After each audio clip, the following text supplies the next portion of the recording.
All right, for 38, I'll go through one of them. I'll go through B. I think I've already done A, so I'll have a video capture of it, but I'll kind of go through it to show the steps that you would take on this. Okay, so we take our compound interest equation, which is the amount and the account balance at any given time is equal to the principal or the original invested amount times the quantity 1 plus the interest rate divided by the number of compoundings, all to the power of the number of compoundings times time, the number of years. And so if we look at part B on this and plug in what we have, so you want to have $3,000 in your account. So we can plug in 3,000 for A, and we're asked to find what is the quantity that we need to invest. So P is our unknown. Okay? And so if we add 1 plus in part B, the interest rate is 0.035 or 3.5%. And it's calculated monthly, so how many compoundings will there be per year if the interest is calculated monthly? 12, right? 1 each month. And so we get 12 times T here. T is 3 years, so we'll use a 3 here.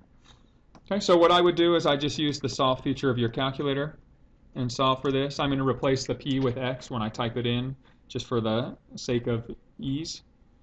So F2 algebra tab solve, 3,000 is equal to.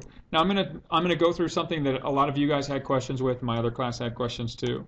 So here's my variable x times the quantity 1 plus the 0.035 divided by 12. If you wanted to put that whole fraction in parentheses, you could, but order of operations are going to apply even if you don't. So I didn't put it in there, but you could if it makes more sense to you.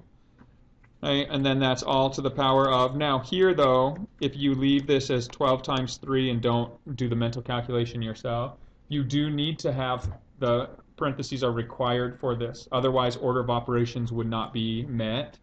So you do need to have grouping symbols around here. So comma x, close off the equation. Now, when I hit enter here, what you're going to see is there's an error message. Okay, and I'll just verify that. And it'll say that there's no memory or there's a problem with the memory on this.